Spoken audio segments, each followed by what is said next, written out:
其实因为自己的老婆当然是受不了我打，所以没办法跟我一起睡。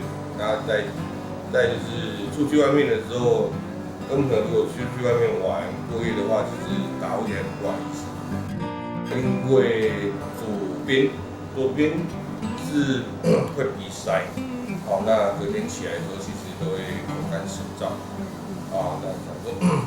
做完这个手术之后，就有很大的改善啊。至少睡觉的时候，现在也比较不会打呼了。当然，就起床的时候你就不会觉得口干舌燥了，是差别还蛮大的。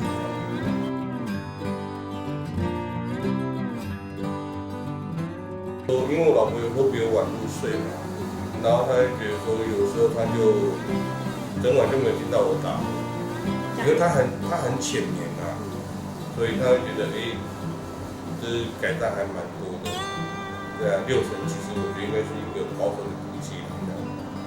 现在比较不会鼻塞了啦。说真的，其实因为这个手术医师有帮我弄，那我觉得比较不容易鼻塞。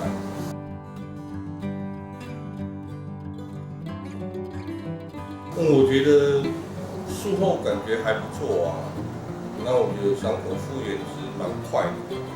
那其实我觉得没有什么让我觉得不舒服的地方。